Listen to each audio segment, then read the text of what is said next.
cruise never stops. We all say when I get older, I will be stronger. They'll call me freedom, just like a waving flag.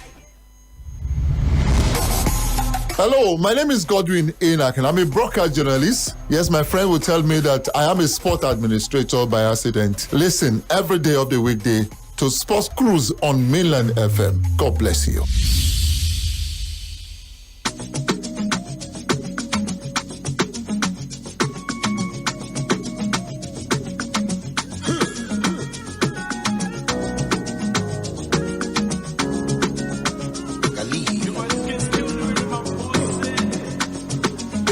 Tell me what you want. It's right here, I got what you need.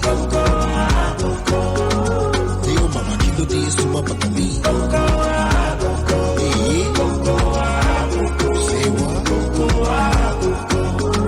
I want to, yeah, I want to give them the most to buy. I'm on the way, I'm not too far. Otherwise, this won't go down. The guy to one place, I want to. It's not the same way that I did. Tell the DJ to run it back. You carry problem, come on, you back. Baby girl, tell me what you want. It's right here, I got what you need. Deal mama, kilo de suma bakami.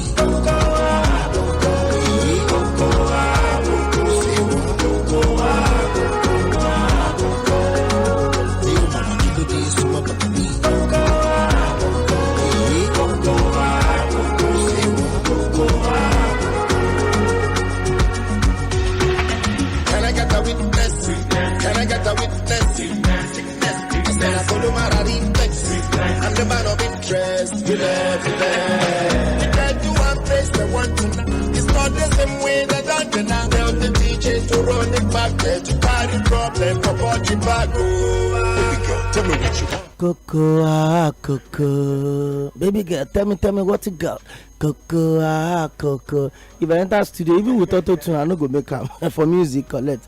Alright, ladies and gentlemen, welcome to Sports Cruise live on Mainland 98.3 FM, your number one drive time sports show on radio in the city of Lagos. None come close. You can go and verify. I'm sure a lot of people got used to that a particular cliche during the last election. You can go and verify the number as well. It's an amazing time to be on radio today. Chelsea, for the first time in 2025, after 6 games without a win, has secured a much needed 3-1 victory over Wolves, a team that are beating them in the last 4 encounters. Got a 3-1 victory yesterday at the Stamford Bridge. We'll talk about all of that on the show today. Hey, big news from the Australia Open. Coco Gauff, my favorite for the Australia Open this year, is out, and of course my second favorite, which is Carlos Alcaraz, is also out. He's been knocked out after winning the first set by world number 7 and arguably the greatest tennis player of all time in Novak Djokovic. It was an all-encompassing, action-filled, pulsating encounter that lasted for over 3 hours, and we saw that played out today. We'll talk about all of that on the show today. We'll also talk about some transfer rumors. Well, Walker to AC Milan to be or not to be. Let's see if Aston Villa will be able to have a good trade with John Duran, and of course the Champions League returns tonight. Aston Villa would be traveling away to Monaco to play, and I've got some interesting games to look out for the Champions League tonight. So, and there's also the Europa League game going on as we speak. Between Galatasaray and Dynamo Kiev. Galatasaray actually leading that one by 3-2. We'll talk about all of that on the show today. Once again, guys, welcome. It's my pleasure to have you join us on the show today, 6 to 7 p.m. every Monday to Friday. We'll always come together to bring everything you need to know in the world of sport. My name is Jᴏɪᴜ Oᴘᴇɪ. My friends call me the host with the most on this show. And there's also Akintayo, there's also Agbatomi. There's a lot to talk about on the show today. Guys, Australia Open is going on strong. The big guns, we've gotten to the quarterfinals for, of course, our semi-finals as well. Novak Djokovic have moved to the semi-finals.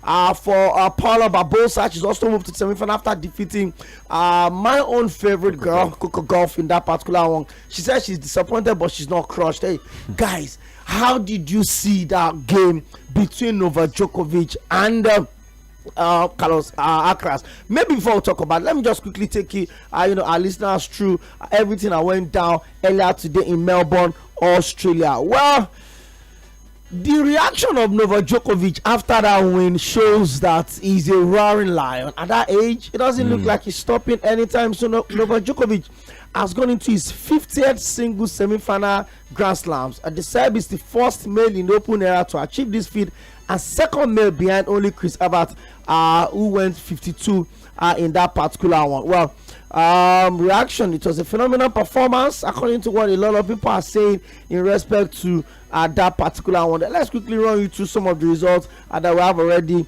Like I said, Badosa stunned Coco Gauff at the Australian Open to reach her first Grand Slam semi-final just 1 year after fearing she would have to retire from tennis. The Spaniard, a former world number 2, spent almost 2 years struggling with a back problem and fell to 140th in the all-time WTA ranking. But after a strong end to 2024, Badosa's comeback continued in a sensational fashion as she ended American Coco Gauff's 13-game winning streak with a 7-5-6-4 victory, 2 straight sets, and no checks up there. I'm a bit emotional, as you know. I'm a very emotional person, said Paula Badosa. I've been through a lot. It was in the past. I was in the past one of the best players in the world, but now I think I'm just beginning to become a better player. Badosa was named WTA Comeback Player of the Year in 2024 after recovering from a stress fracture in her spine that saw her miss 2 of the 4 majors in 2023. The 27-year-old also won her first title about 2 years at the August Washington Open before reaching the quarterfinals of the US Open a month later. A year ago, I was here with my back and I didn't know if I had to retire from this sport, 11-CZ Badosa said. But now I'm playing against the best in what I want today. I'm in the semifinals.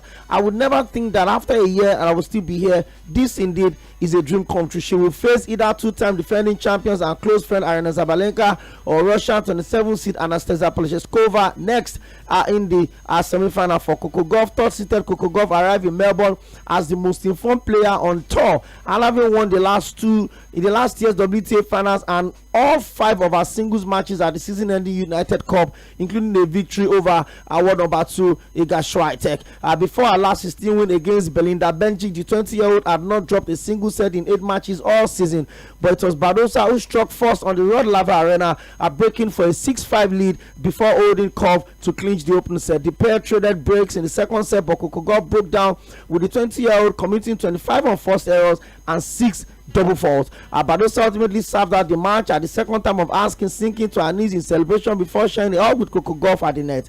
Paula was playing great. Maybe some moments in the first set could have gone my way, Coco Gauff said.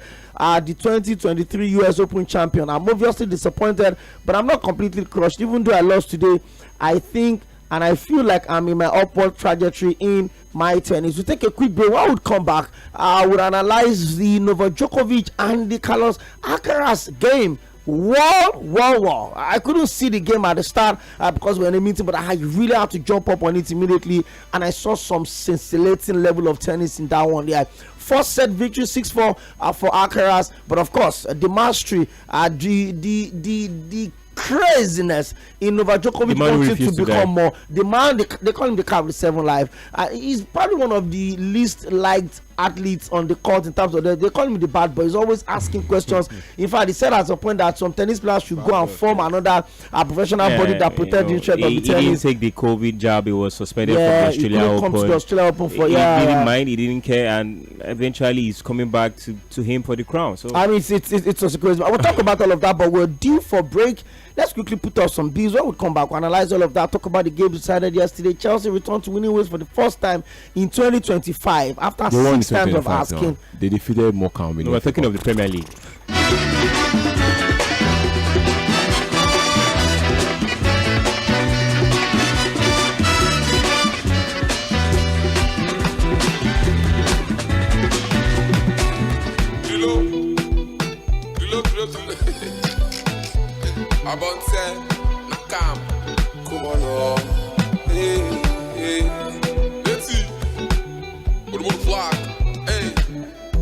They go like Mikubolo, and the one from civilized.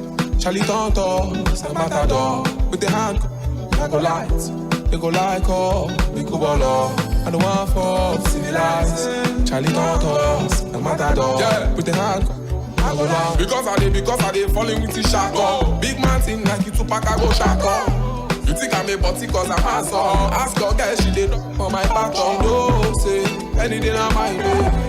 Anytime I want, I go back. They choose me, them buckle for my pouch. I say bad boy, I go mount. They go like call, Ikubodo. I don't want fun, civilized. Charlie Tonto, say matador. With the hand, I go light. They go like call, Ikubodo. I don't want fun, civilized. Charlie Tonto, say matador. With the hand, I go light. Face if you answer. They wanna hold me for ransom. On my way with a classic. Hide your the unit, that's a caption. I'm in it for the dollar, no distraction. Fold in the crib, doing fractions. Cut it up and back it. Oof, that's fine by me. Why would you wanna try me? Baby, you, oh my love. Need you just one time to pull up. Just one to one for me, one for free. One for the people, like one for the tree. One more time, make love to me. One more try, that's all I need.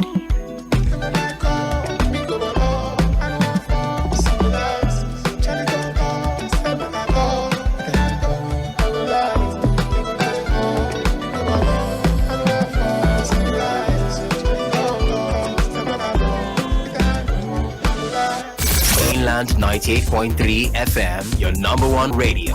Reaching stars. The sound of Lagos. Celebration. Sport Cruise, 6 p.m. weekdays on 98.3 Mainland FM. Forever young. The cruise never stops. We all say when I get older, I will be stronger. They'll call me freedom, just like a waving flag.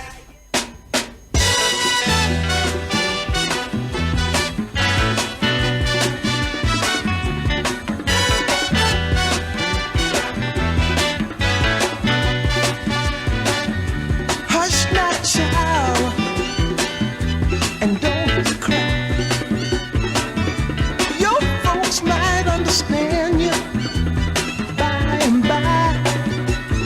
All right, thank you very much. Welcome back, ladies and gentlemen. We just took you through the first batch of the show where we talked about Coco Gauff being knocked out by Paulo Barbosa, being ranked world number 11 coming into this one. And a lot of people thought that she was going to retire from tennis about a year ago. By the end of the day, it has gotten good for her. Well, let's talk about the most anticipated game in the Australian Open for this year. I'm talking about world number 7, former world number 1. I'm talking about Novak Djokovic against current world number 3 and former world number 1 also. I'm talking about Carlos Alcaraz. The 10-time champion moved in on Melbourne after ending Carlos Alcaraz's bid with a Grand Slam. With a career Grand Slam at the age of 21. Well, Djokovic hit back from a set down to get his reward for some high-stake tennis. Coming up challenge with the key moment served in 3 hours and 37 minutes. It means that the Serb squad for an 11th major down under is still on course, along with his hope of winning a standalone record 25th Grand Slams singles Grand Slam crown. Novak Djokovic will now meet number 2 seeded Alexander Zverev in the last 4 after moving 5-3 up in head-to-head with the young Spaniard. Carlos gave himself one last chance to stay alive in the 10th ace and another crushing first serve to hold up at 15-2. Alcaraz tried to also to build up the momentum from that incredible hold of serves and followed with a scorching backhand down the line in a blistering forehand before all of that went off. As a seed now, Novak Djokovic won that one 4-6. First game won by Carlos Alcaraz. Then Novak Djokovic won the next 3 sets 6-4, 6-3, 6-4 to send home Carlos Alcaraz. Let me start with you straight up, Akintayo. This is supposed to be a match everybody is looking up to. Inshallah, we're hoping that they will not even meet at this stage of the competition until the semi-finals. We knew they could not meet at the finals, except because they're on the same line, and they will definitely meet either at the semi-final or at the quarterfinals. But did he live up to the expectations? Well, he did. And congratulations to Novak Djokovic, and as well as there were no medical attention to Novak Djokovic in the first set. Where he needed that medical attention. Perhaps maybe he used that to calibrate himself and just to relax the old tension and the anxiety that he might have in that game. And when he came back stronger. He considered the first set. He considered the game. Carlos Alcaraz won 6-4, and they went on to the second game, and it was a consecutive bashing, and it granted him the 50th it just pushed Novak Djokovic in, just like we talked about yesterday when I was making mention that the longevity and the stamina. We saw the stamina coming into play against Alcaraz. In as much as Alcaraz had the advantage of some days off, but we saw what happened yesterday. We saw what happened early hours of today, and you cannot just rule out Novak Djokovic. Novak Djokovic is just a man. He's just a man, like you said earlier. I think he's a man on a mission. He actually won that. He wants to be the standalone. Yes, he doesn't want to share that record of all-time singles Grand Slams 25. There's a reason why. There's an ambition. There's a reason why at the age of 37 he's still going stronger and stronger, and it does not look like he's ready to leave the crown for any of the youngins. It appears that he's just saying that if you know you won the crown, come for it. You need to pass through me to get exactly. And Carlos Alcaraz had the chance that he could have leveraged on it. He had his moments, but he could not take them. There were too many unforced errors by Carlos Alcaraz. In as much as I supported Carlos Alcaraz, but I cannot deny the greatness of Novak Djokovic, and you just have to give it to him. Well, next up for Novak Djokovic is going to be world number 3, Alexander Zverev. I mean, he defeated Tommy Paul 7-6, 7-6, 2-6, 6-1 in another pulsating game that we also saw in the early hours of this morning. Let me come to you about Tommy. I mean, Alcaraz is quite young, energetic, strong. It looks like the rebirth for Rafael Nadal. I mean, little wonder I love him so much because of my commitment to Rafael Nadal and all of that. But oftentimes, a lot of people have expected that because of his energy, just like Akita said yesterday, he can be erratic sometimes with his decisions. He can be playful a bit. I mean, games that you should kill off, just keep dragging. He could have come back in the second set. Yeah, even not only the second set, even in the last set where when the game was I think about 4-3 or thereabout, he had a chance to come on. He was on the one with the service. He could not capitalize on it. And see, in tennis, it's about taking your chance, especially your service. Your service is as if you are playing on an home turf. You own the service, and in as much as they can break your service, it's going to be very difficult. And we know one thing about Novak Djokovic and what he did consecutively with Rafael Nadal, which is breaking Rafael Nadal's services. He does that several times, and we could testify in the over 5 hours of game final between him and Rafael Nadal. Same thing as earlier as of today. It was over 4 hours, and if there's a player that you need to go that long, it has to be Novak Djokovic. But Tommy, there is the conversation of the effect of having an almost active player being your coach. I mean, Andimore just retired just a few months ago, and now he's the coach of Novak. When I saw that appointment, I just told myself that this is a massive cheat code. It's almost like Novak Djokovic giving himself another 4-5 years of active tennis, because the person he just appointed can still square with you in a competitive game. How big is the influence of Andy Murray on this one? Well, it's a big one, to be honest. I mean, when the announcement was made, I think back in November last year, that Andy Murray was going to be the coach of Novak Djokovic. I mean, I knew that even before the first Grand Slam of the year, which was the Australian Open, that it was just good as beating other competitors or athletes in a goodbye. Exactly. And when you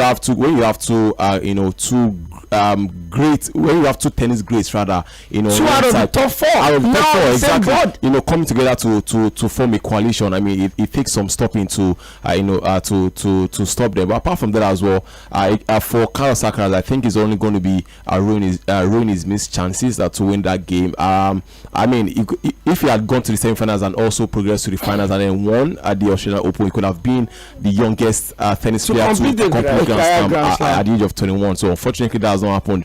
But for Carlos, for Novak Djokovic as well, he would also be willing to go one further than his semi-final finish against Jannik Sinner last year. Last year, lost to Jannik Sinner in the semi-final. And I mean, when I just feel it was just a vintage performance from Novak Djokovic, in the game over 3 hours. I think that's the word I'm looking for. Vintage, because it was classic. There is about 16 years difference between both of them at 37 to 21. Now the funny thing is this. 16 years. Yes. See, now there are two things that no, let me even say two things. What Carlos Alcaraz has was also taken aside by what Novak Djokovic has. Kawasaki has the dexterity as well as the endurance, but then Novak Djokovic experience as well as endurance as well. I mean, also gave him the leverage to win that game. You guys need to call this one, and I'll put it on the spot. There's Zverev next in the semifinals. Who takes this one? Zverev has been playing some scintillating level of tennis in the last 8 months. I mean, who takes this one? I can tell you. Straight up. This is really putting me on the spot.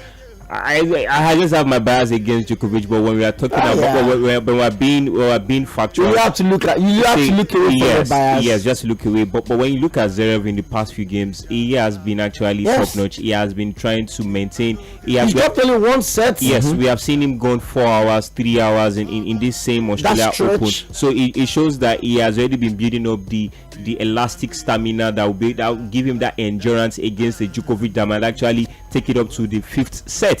Because perhaps when I was watching, I thought maybe it was going to get to the 5th set, the decider. But unfortunately, it got ended in the 4th set. I say it's going to be a very tough one to call. But I think I'll just let my fingers burn. I think I'll give it to Zverev. Okay. Agbatoni, where do you want to tilt on that one? Well, Novak Djokovic, defied his age. He defied his ranking. He defied the ranking against Kawasaki. He also defied injury again as well against Alcaraz. And he lost the first set. Exactly. Because of the groin injury. Against Alexander Zverev, I really don't believe that's going to be a competitor to a certain Novak Djokovic that is blazing on his run at the moment. If he catches anybody, he's taking them all out. I'm just say chilled. I just want to say final of Novak Djokovic and Jannik Sinner. That is that's the only thing that can appeal to me right now is for me to just cross and wait on Sunday if you see that final. If you get to see that final, then I think it's going to be a very, very big. I think it's going to be a very easy win for Jannik Sinner. No, regardless, I don't believe finals. So. Yeah, I don't believe so. Now the thing is this. Now, if Novak Djokovic wins the final or wins the Australian Open, this is going to be the 11th time consecutive. No, 11th time he has won the Australian Open. He's won 10. Apart from that, if he also wins the Australian Open, it will take him to 25 Grand Slam, which is the record. He's not sharing anything. He's not doing a cup of 24. Rafael is on 22. Roger Federer as well. I think he's on 20. And Murray, I think he has also ended that debate. So if this happens, then he's all-time great. I don't want to hear any. He's all-time great. Exactly. That is for you. I think sometimes when you look at the game of tennis, go on, please.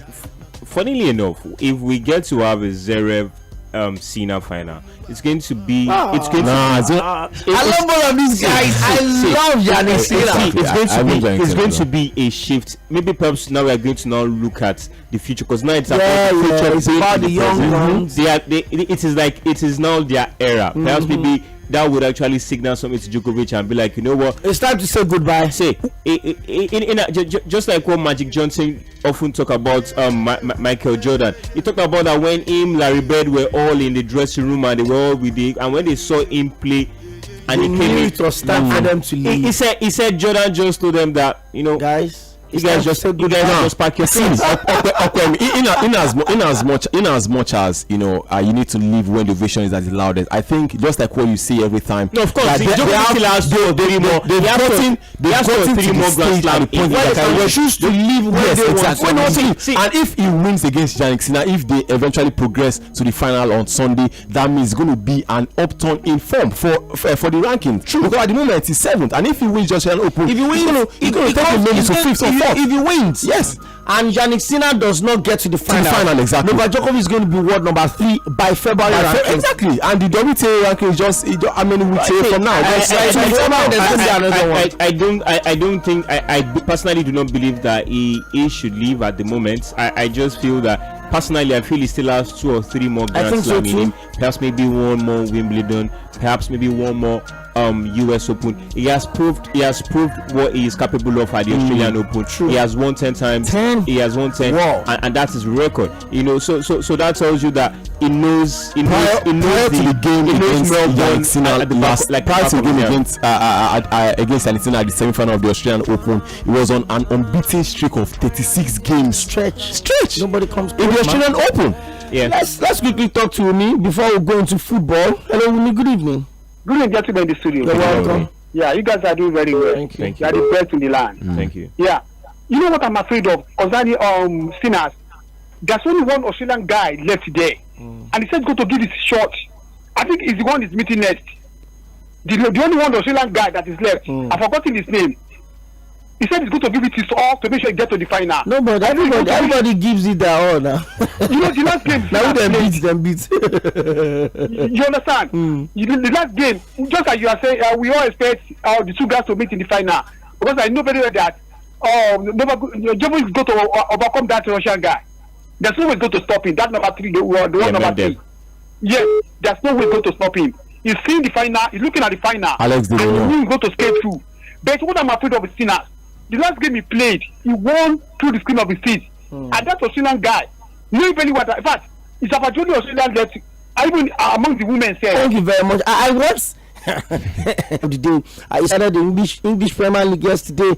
Chelsea, like we said, returned to the winning ways in the English Premier League after 5 games without the win. This was a 6th game, and then they defeated Wolves by 3-1 at the Stamford Bridge yesterday. Tosin Adebayo is Chelsea's highest goal scorer in the last 3 games as a defender. What does that tell you about the attackers that they have? And of course, McDoherty equalized for Wolves, making 1-1, almost like a goal that Manchester United would concede. It was a goal from the corner kicks, and Sanchez did his unthinkable and flubbed his lines. And then he has made more errors that led to goals in the Premiership. He's the principality. See, whether you like it or not, he's the factor formed against Chelsea this season. I don't care if you crush them. Well, in the 60th minute, Marco Cucurella playing his 100th Premier League game for Chelsea, got a goal for himself, and Anonymous got the 6th goal of the season. But guess what? 4 of those 6 had come against Wolves. Remember, he got a hat-trick against Wolves in the first leg of the game. That means he scored against only 2 other Premier League sides in 23 games as a striker. So let's cut it. Is he a fullback? Is he not a winger? He's an attacker. Is he not an attacker? To Raya to Maguire. So, Maguire to Maguire. Anybody that heard that he has 6 goals now, you think he's in a good form. Those 6 goals came from 4 of those 6 goals came against one team. It's similar to Clever, scoring this hat-trick of penalties. He has scored 11 goals. 6 of those have come in 2 games. Exactly. Double hat-tricks. Well, for Real Mallorca, they played a 4-1 victory over 4-0 rather.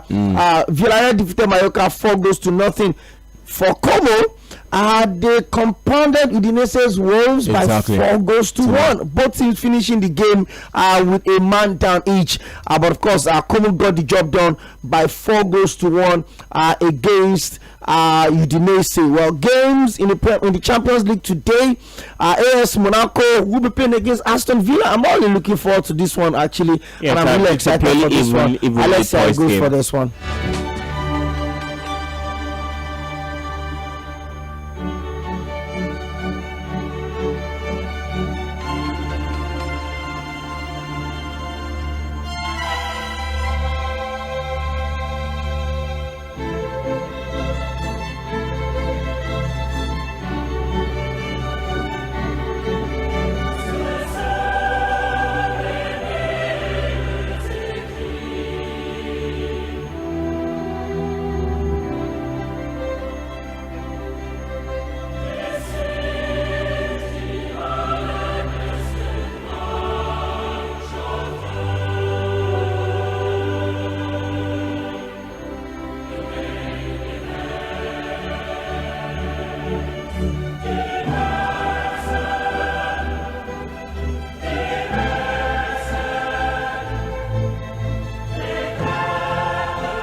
Ladies and gentlemen, you know when you get to hear that anthem, we're talking about the biggest club competition in the entire world. UEFA Champions League returns tonight. Tomorrow, UEFA Europa League and UEFA Conference League returns on Thursday, although games in the Europa League would also be played today and tomorrow. But let me run you through some of the fixtures of games to expect tonight, beginning from 6:45. That's about 10 minutes from now. AS Monaco at the in France would host Aston Villa by 6:45. Atalanta would want to bounce back from their defeat over the weekend against Napoli. They host Stones Grass by 6:45. Atletico Madrid would also host Bayer Leverkusen. Bayer Leverkusen are in the fantastic run of form, 12 games winning run, no draw, no defeat for Xabi Alonso and his boys. Of course, they play certain Atletico Madrid that lost surprisingly this weekend by 8-0 in the Spanish La Liga against Levante. So of course the stadium will be held at the Wanda Metropolitano. Yes, and that's Atletico Madrid will be hosting Bayer Leverkusen there. For Benfica against Barcelona by 9 p.m. The Atletico Madrid and Bayer Leverkusen game will also kick off by 9 p.m. Benfica Barcelona will be by 9 p.m. as well. Bologna at home against Borussia Dortmund also by 9 p.m. Club Brugge would host Juventus also by 9 p.m. Then there's also FG there's Svena will be hosting PSV Eindhoven. They call them, they actually qualify as Red Star Belgrade, but because their owners have two teams and you cannot have two teams play together in the same competition, so they have to change the name. Liverpool will be hosting Lille at the Anfield. Crazy night. And there's also Slovan Bratislava versus VfB Stuttgart.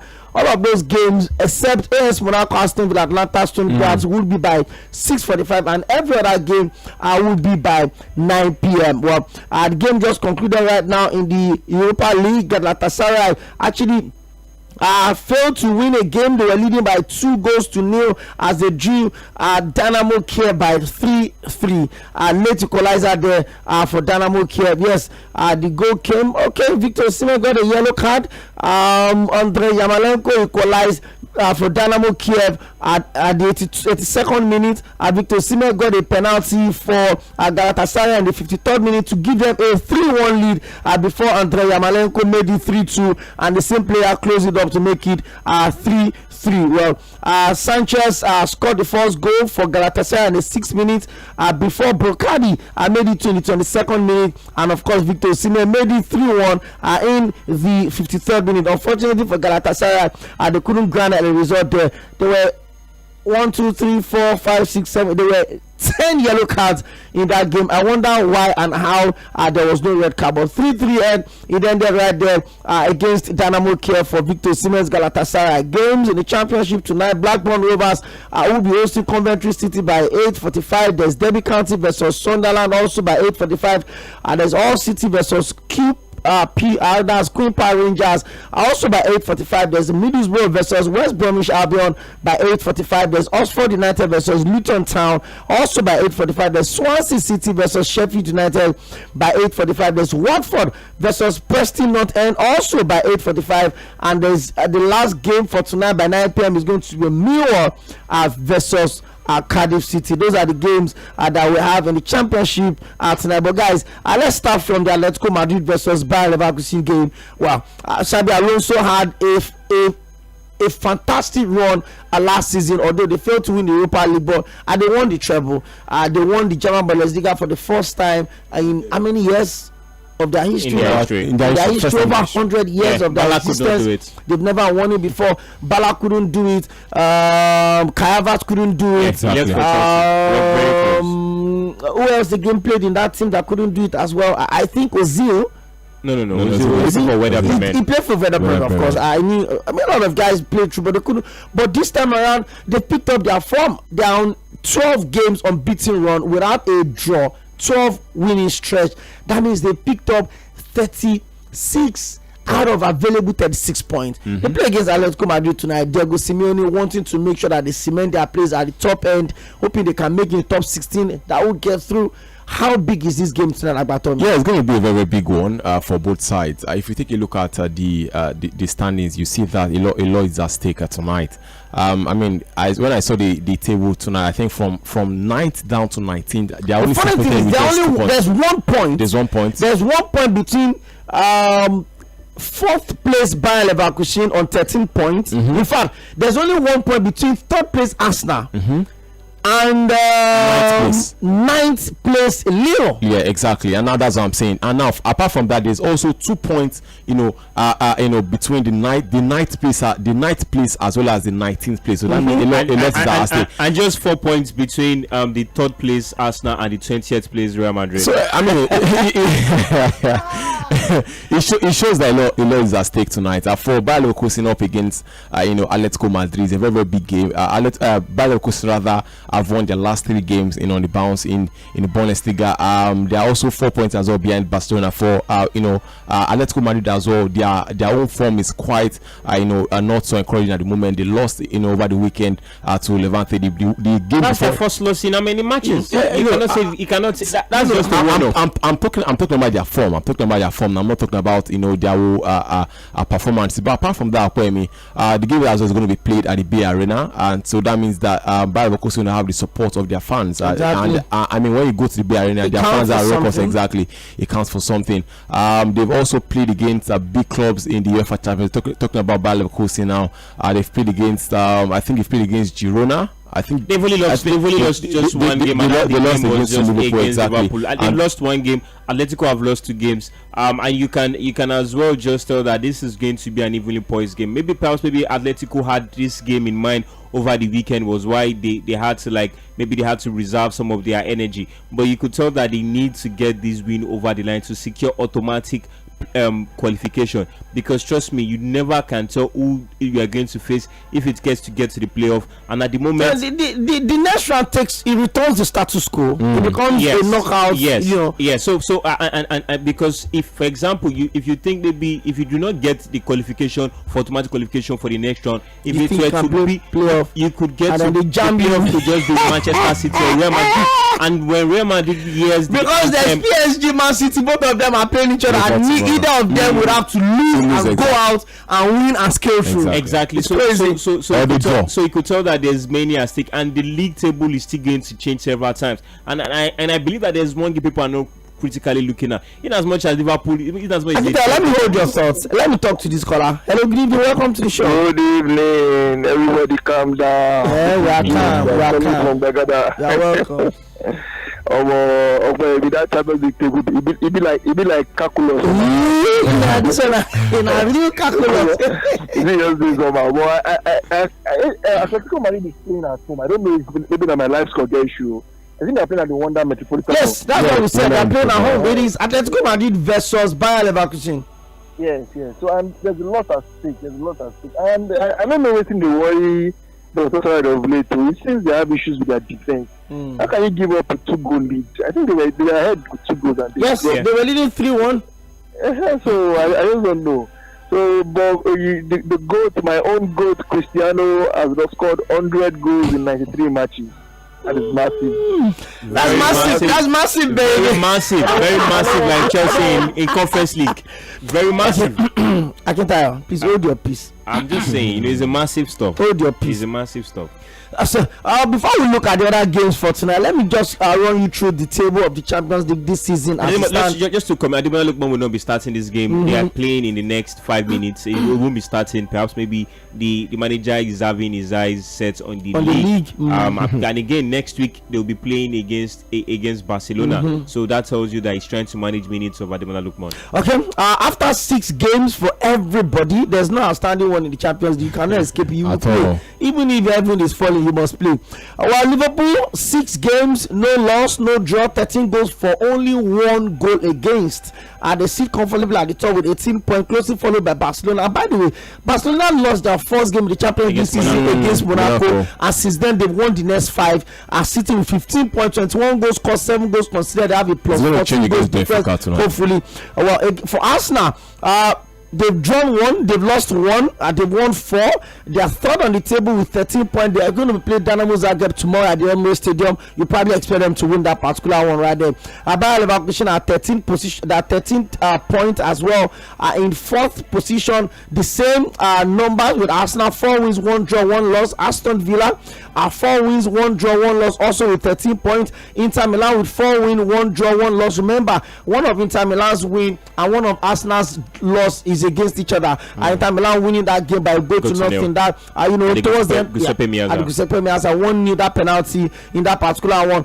For Brest, the surprise team of the season, they've got 4 wins, 1 draw, 1 loss, 10 goals for 6 goals against with 13 points as well in 7th position. There's the Lille, another team from France as well. 4 wins, 1 loss, 1 draw, 10 goals scored, 7 goals considered. They've got 13 points as well.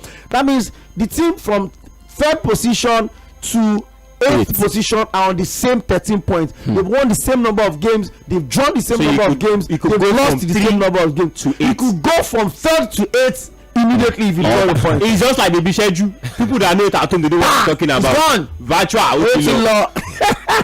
There's also Borussia Dortmund with 4 wins, 2 losses, 12 points. There's Bayern Munich with 4 wins, 2 losses, also with 12 points. There's Atletico Madrid with 4 wins, 2 losses, also with 12 points. There's AC Milan with 4 wins, 2 losses in 12 points. And of course, there's Atalanta, 3 wins, 2 draws, 1 loss with 11 points. There's Juventus, 3 wins, 2 draw, 1 loss, also with 11 points. I mean, look at the way they are aligned. The German teams are following each other. The Italian teams from AC Milan, Atalanta, Juventus, all of them are following each other, and they have 12 points, 11 points, 11 points. There's also Benfica in 15th position with 10 points, just 3 points separating them, and 3rd place Arsenal. There's also AS Monaco playing against Aston Villa. In the next 1 minute at the game will kick off. I'm going to give you the team list of that particular one right away.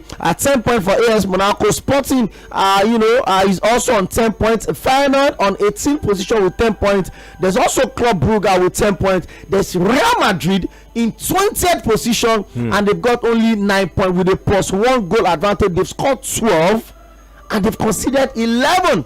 That's some crazy numbers, right? That's what I'm saying. Chop and chop. That's what they call it. Okay, let me run you through the team list for Aston Villa. It's a confirmed lineup right now. Yes, Monaco start with a 4-2-3-1 formation. Radoslav Majeski in goal for them as expected. And there's also Van der Sar, Winifred Zingo, there's Silo Keller, there's Cristiano Mamiwasa. In the 4-2-3-1 formation, there's Dani Zakaria, there's Lamin Kamara, there's Mangales Akoluche, there's Takumi. Is destined for greatness. There's Takumi Minamino, Liverpool player on loan, right? No, he's been sold. Okay, and there's also LSA Bensage, and of course, as expected, starting up front for them is Brel Mbolo. Fantastic player, no doubt about that.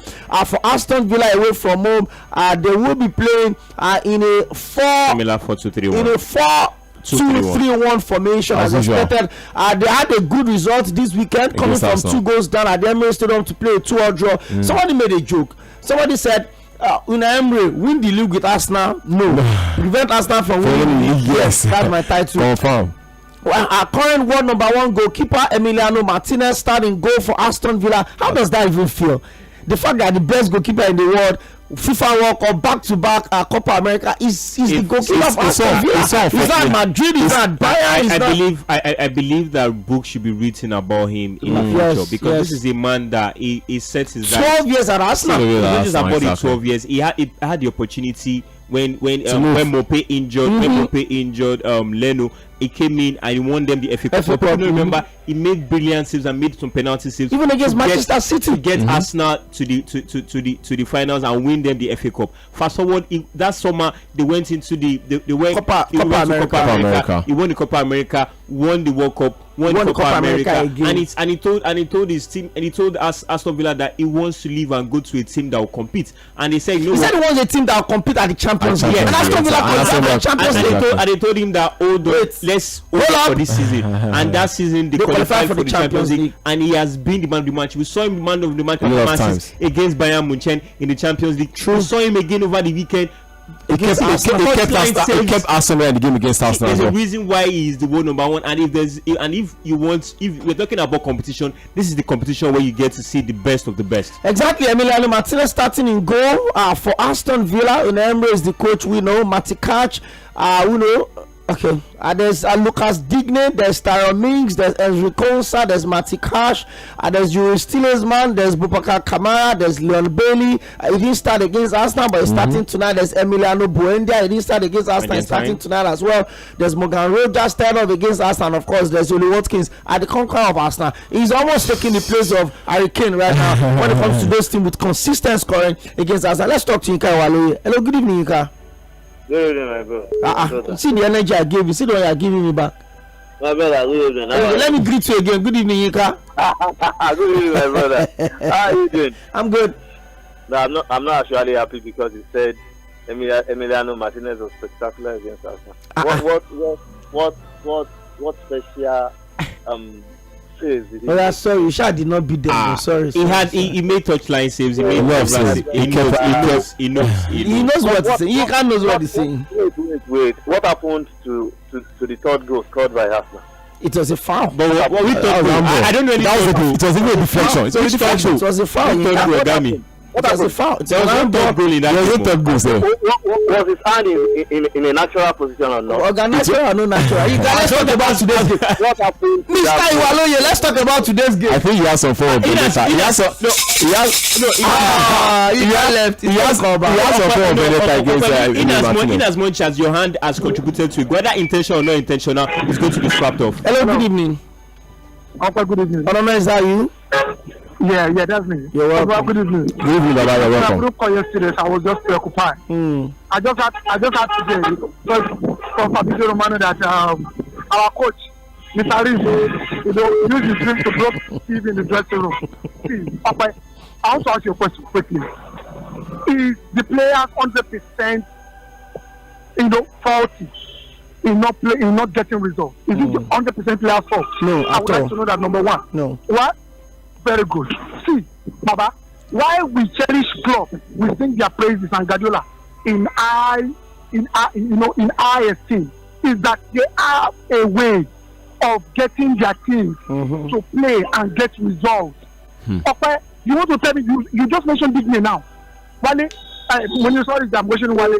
So about see, who is Digne better than that Manchester United squad? Is he better than Mazarawi? Is he better? Who is better than the Leeds? Who is better than Maguire? Who is better than Licha, a World Cup winner? Who is better? This coach can't take us anywhere. I don't just want to rant. He's a non-physical coach. Portuguese league and Premier League is different. One not better. He can't take United. See, Baba, mark my words today. I am ranting. So I want you to remember, he can't win the league for United. Let us take it. He won't take them anywhere. First of all, I don't understand the relationship between Manchester United as well as Champions League night. I mean, it should not be bringing such conversations to the show. This is a Champions League night. I would not agree. This is a Champions League night, please. You cannot be adding salt. You cannot be adding salt to the injury. That one entered. Hello.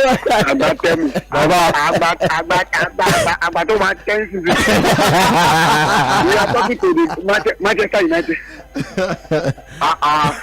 Oh, well, that one entered. Yes, now this is a Champions League. Oh my God, he entered. When you collect 18 league, this is I leave you for 18, collect 20. You will talk. That's it. Show your workings. This thing, you don't be summer. In Madrid, where they see Man City. On the nose, it's a normal big stage. But they go not finish some people. I tell you. You go to see Man City, you play all the whole match without losing any match. You go see Madrid win everybody. Because all those small in the day pot 4. Madrid 19 too. 19 or 20. Imagine. I tell you. Imagine. So if I something like day 4. You go hard though. At the point that Villa were top. Those playoffs. Now I won't see. It's gonna be dangerous. They will play with each other. True. Thank you. I will wait for backup Benfica. Thank you so much. Thank you very much. Just to add this, Michael Kayode has joined Brentford on loan all the way from Fiorentina. Perhaps maybe now that he's playing the Premiership, maybe our people that are picking the pools will not be blind to see how good he is. Hello, good evening. Pools, man. Good evening, and everybody. You're welcome. Welcome. Aziz calling from Agege. When I check the table, I dey shock you. Shock you. Nah, so you shock me too. I don't know, say like I did to you. That table, anybody can still come out. Anybody can still go. And for Novak Djokovic, I do for the guy, yo. I'm only the guy with the dance on my bag. Now that guy, now I go for. I'm already in France. From my start, I like the guy. People till now, even when he retire, I'm still in fan. Thank you. Thank you very much, guys. The game has already kicked off between AS Monaco and Aston Villa. That's the game that we're talking. Let's quickly get through some transfer stories right now. Well, Napoli seems to want to step up their bid for Garnacho. We saw the agent of Garnacho at the Stamford Bridge yesterday between Chelsea versus Wolves. There are rumors of a £57 million bid coming in from Chelsea for Garnacho, but it looks like Napoli are at the forefront of getting that one. For Antonio, £100 million from Ajax, and he looks to be on his way to Real Betis. It's quite unfortunate. Okay, let's run you through some of the transfer stories that we have today. The question everyone is asking is will Rashford leave Manchester United? I'm not sure if is I'm not sure it's a matter of if. I think is people met with the director of football in Barcelona with Deco, try to see maybe something could come up. Apart from that, I believe that it would, but it depends on some players leaving like Eric Garcia and Ansu Fati. So if those could leave, I believe that he would take his chances. Barcelona are struggling to register players at the moment. Ahead of Borussia Dortmund. In case you are not aware, Barcelona has already secured the 1-1, which means you can sign any player that we want. So, bruh, calm down. Because I think they said they want to sell about 479 VIP seats. That's going to generate them a lot of money, so they can sign any player they want to sign without even having to sell any more player. Borussia Dortmund have engaged Manchester United over terms of a loan deal in case they proceed with a move for him. AC Milan have also turned their focus away from Rashford, and they're focusing on Kyle Walker as we speak. Well, there's also talk about Garnacho. In fact, they said Antonio Conte had a one-on-one conversation with Garnacho over the phone on Friday, and it means that he could get signed. And Napoli is expected to accelerate their interest in Alexandre Garnacho, with head coach Antonio Conte driving the deal. The initial approach, which was just short of £40 million, was knocked back by Manchester United, and are under the impression Manchester United want to do business around £60 million. Napoli will look to strike a compromise, has been reported by media in Italy, and they're also saying that the 20-year-old is not actively looking to leave Manchester United, but is aware he will be sold for the right price, and as such is considering his option. Napoli's interest is understood to be more concrete than that of Chelsea, who are also having some form of appreciation for Garnacho. Manchester United winger Anthony's loan to Real Betis is close to completion. A verbal agreement exists with no option of obligation, including the deal, and the final formalities has just been sorted, and it means for medical. Anthony was signed from Ajax for £85 million, that's $100 million in the summer of 2022. His contract is up in 2027, and includes a club health option of a further 1 year. Rashford, could there be a reunion between Rashford and Erik ten Hag?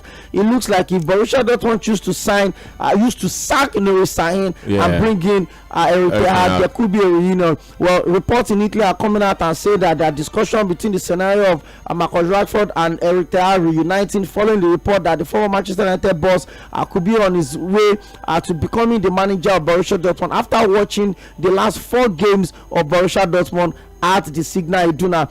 There are also reports that Napoli are trying to sign Manchester United target Patrick Dogu. According to reports in Italy, the Syrian club are prepared to sign the Denmark international and leave him on loan at Lecce, with an agreement thought to be close between both clubs. However, if United were to offer the £34 million and €40 million for the 20-year-old, it could change the dynamics of the conversation. United are expected to be up for a series of possibilities in different positions, depending on the outings and the results that they have.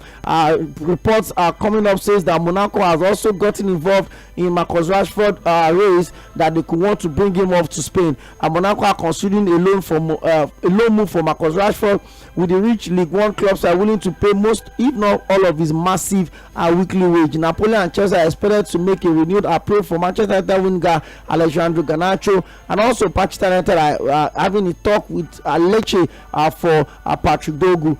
Those are some of the transfer stories that that were abolished to Italy. Still staying in Manchester City, we now have the first Uzbekistan player to play in the Premier League. It was bought from Lens for the regional I think £40 million. And the country's rise has been crazy. Now let me break this down for you. In 2020, it was released by his club in Uzbekistan that he's too light, he's too small to be a defender. Yeah. He moved over briefly to France. He was signed by 100,000 euros in France by Lens. And then Lens central defender pairing had a deal. He went on medical somewhere. I can't remember the club. And then he failed that medicals. There was a detection with some act defect, and then they told him that he would have to go back to Lens. But by the time he got back to Lens, the miracle and no one expected that happened at Lens.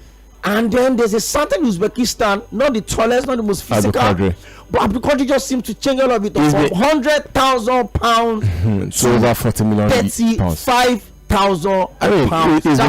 He's been touted to be the next Sergio Ramos, in as much as he's not. It